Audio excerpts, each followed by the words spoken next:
They say, the wonder is, not that the field of stars is so vast, but that we have measured it.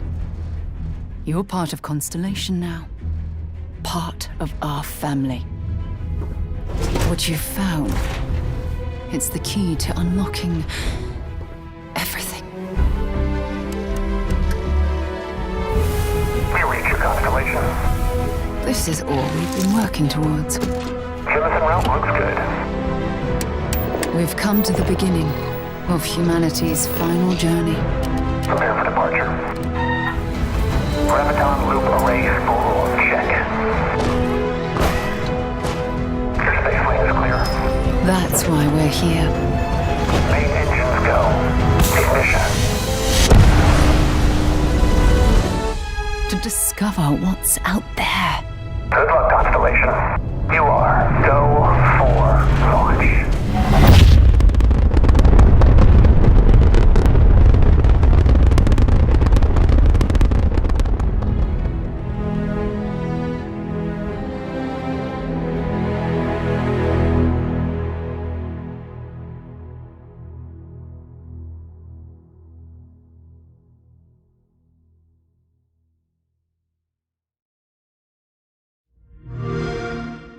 Play it day one with Xbox Game Pass.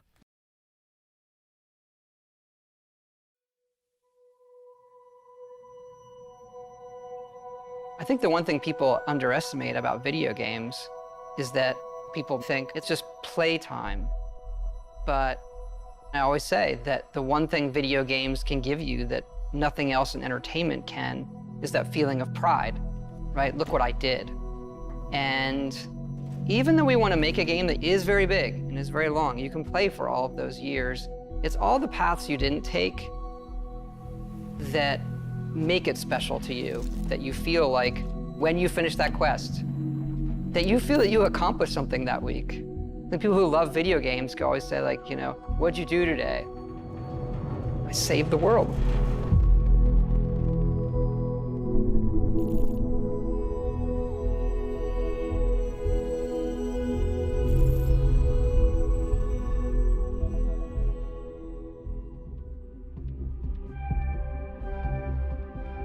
We've been incredibly lucky to work with such a tight group of people for so long. Like, we're all friends. It's like a second family in a way. We all sort of know or get what a Bethesda game is. There's definitely this core group who's been working together for decades and knows how to make a BGS game. And then there's this, new generation of game developers who are coming in and working at BGS who grew up on those games those people made. For some people, those are the games that got them to go into the industry in the first place. And what I love about that is those people come in and they love the worlds too, and they want to stay true to those worlds that they grew up on. And so we're still able to maintain what a BGS game is, but continue to evolve. I think we underestimate how long people are going to play it. You look at Skyrim, we're sitting here 10 years later, and it keeps having this life, and it changes how you want to create something. Yeah, I feel like our games sort of have two lives, right? Like, we create this game and we put everything we can possibly put into it and tell the stories we want to tell and build this world that's sort of a setup that when we hand it off to the players, they play it, but then they take it and make it their own. They tell their own stories and then they make their own stories with our tools. I think it's the hallmark of our games that, you play it and my experience is going to be different than yours. I'm going to come in and tell you a funny story about something that happened to me. You may never have seen that because it's just a confluence of events. And I think that helps with the longevity and it helps with that feeling of community in a lot of ways. It is a world that you get transported to that you can really make your own. And that's where, for me, the magic is, to do it for 2 decades and close to that for so much of our group. There's a big trust there that we know how we solve certain things together.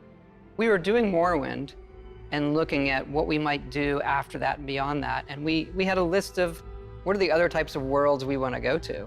And obviously Fallout was at the top of the list, if we could do that, and that, magically, luckily came true for us. And right behind that was, science fiction. Going to space, I think there's a magic in just defying gravity and taking off from a planet. Like it's extremely difficult human endeavor. Yeah, a lot of our games are about exploration, and that's sort of like, that's the ultimate exploration, is what's out there, what's past Earth, right? So it's incredibly exciting for us to work on something like that. I feel like every time we come to a game, we're starting fresh. We're saying, okay, we just did that one, that's over. How do we make it better in every way? It's got a more realistic, science-based backing to it, whereas Skyrim is sort of an epic fantasy. This is a more grounded game and a grounded setting about exploration. So I think that gives us a different take on how we make everything. So that's sort of the thing you latch onto when we're making new areas, making environments, making characters. The mechanics of the world are entirely different, but there are similarities. And I think those are things we like. Like, we like playing first person. We like having all the coffee cups. We like being able to touch everything. Those moments make the whole thing believable. Being able to watch the sunset and nighttime come and just sit there and watch the world go by seems like it's not gameplay, but it is vital to how you feel through the rest of it. I also think that because it's based in a more realistic atmosphere, is like, you have a lot of people on our team who are super into certain things like robotics or engineering, and they can use this lifetime of knowledge they have gathered and then use it in their work. Everyone comes from these different areas and brings stuff to the game that can make it in, and it all matters.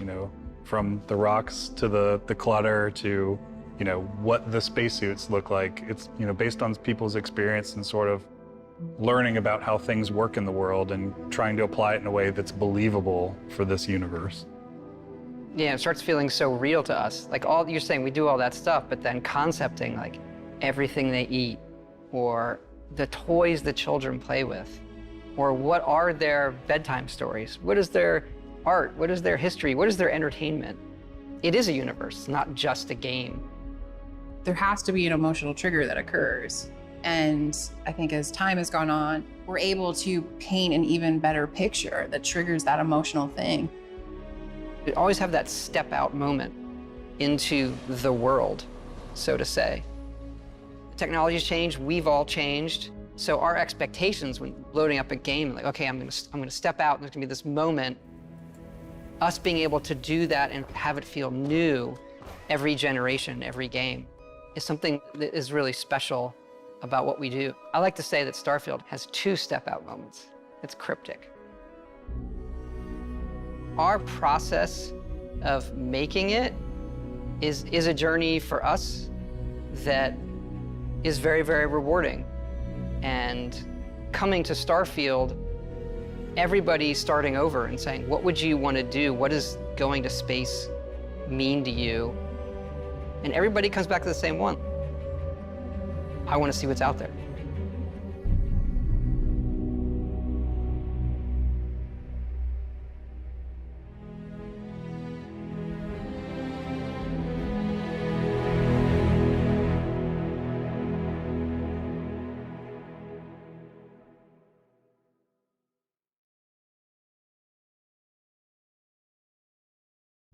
Hi, I'm Emil Pagliarulo, Design Director of Bethesda Game Studios.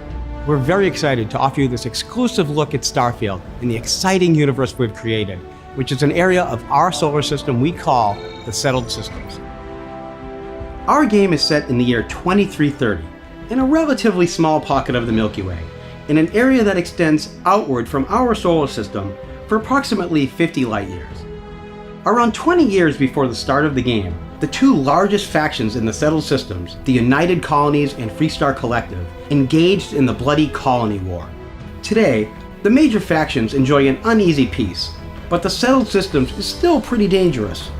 There are plenty of human threats out there, like ecliptic mercenaries, pirates of the Crimson Fleet, violent spacers, or even the fanatical religious zealots of House Varun. The organization known as Constellation is committed to uncovering the mysteries of the galaxy, and as one of its newest members, you'll explore the deepest reaches of the Settled Systems, and you'll find yourself at home in the Starfield.